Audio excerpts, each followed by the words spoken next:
umunsi mukuru mpuzamakungu wahariwe gukingira abenegihugu ivyabo n'ibidukikije ibiza n'isibe wamuhimbazwa kw'igenekerezo rya mbere ntwarante k'umwaka utashe kuva mu mwaka w'1972 kakaba ari akaryo keza ko kumenyekanisha uruhara rw'igisata kijejwe gukinga ibiza n'isibe hamwe no gusubira gukangurira abenegihugu ku kwikingira no guhangana n'ibiza bitaye ko gukingira abenegihugu n'ivyabo mu gihe c'ibiza n'isibe bisaba cane gukingira ubuzima bwabo no kugabanya bimwe biboneka ivyononekara. Muri uyu mwaka w'2022 tuzohimbaza uyu munsi twisunze icivugo ngo gukingira abenegihugu mu kwitaho abateshejwe izabo, uruhara rw'abakoresha bushake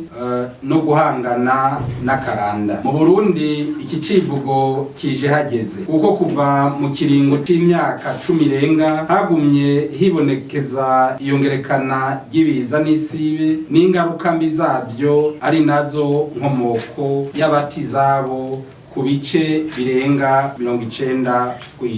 Bivuye ku myuzurira yatewe n'iduga ry'amazi y'ikiyaga Tanganyika hamwe n'isesa ry'amazi y'uruzi Rusizi, abantu bangana ibihumbi 44,222 bataye izabo mu mwaka w'2020 hamwe n'abandi bangana 35,127 bataye izabo mu mwaka w'2021 kubera ubufasha bw'ishirahamwe mpuzamakungu rijejwe abimukira mu Burundi. Imiryango ingana 1,319 yarahawe imfashanyo y'amafaranga yo kurondera uburaro ahandi. Leta y'u Burundi irazi neza ko abo bavuye mu vyabo biturutse kuri iyo myuzure babayeho mu buzima butoroshe. Kubera umwitwarariko leta y'u Burundi ifitiye abateshejwe izabo, naco itazokora mu kubaronderera aho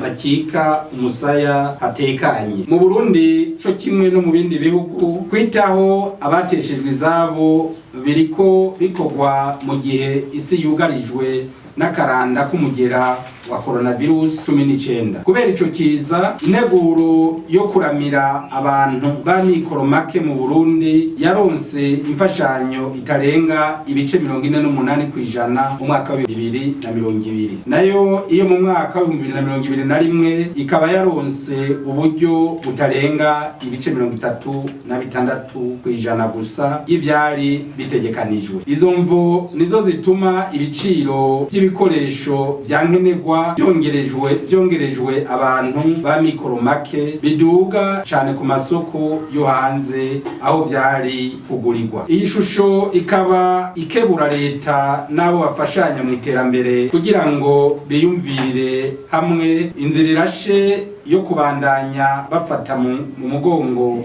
abahuye n'ibiza bitandukanye. Ndavye uruhara ntangere rw'abakorera bushake mu buryo mu muryango utabara imbabare mu Burundi mu gihe c'ibiza n'isibe, ndahamagariye n'ayandi mashirahamwe abishoboye gushinga imigwi ijejwe gukinga no gutabara mu bihe by'ibiza n'isibe. Ico gikorwa kikaba kizorangurwa harimwo uruhara rw'ubushikiranganje mu byo bujejwe, harimwo gukingira abenegihugu ibiza n'isibe, tubanje kwihweza neza ko ibibanza byakira abantu benshi nk'amashure, amavuriro, amasoko, amashengero n'imisigiti n'ibindi bifise imigwi y'abantu baronkejwe ubumenyi mu gukinga no gutabara. Leta y'u Burundi igiye gufata ingingo zo gukomeza igisata kijejwe gukinga ibiza no guhangana navyo ifatikanije nabo bafashanya mu iterambere, ibicishije kandi mu nyigisho zihanitse kugira ngo abakozi b'ico gisata baronswe ubumenyi buhagije, bongere baronswe n'ibikoresho bikwiye. Muri iyo ntumbero leta y'u Burundi izoba ironsa urwego rushobora cane cane gutunganya neza ibikorwa byo gukinga no guhangana n'ibiza, gutororokanya mu buryo bubangutse ivyankenerwa vyo kugarukira kubahuye n'ibiza bataratama, hamwe no kwegeranya ibikenewe mu gusanura byasambuwe n'ibiza.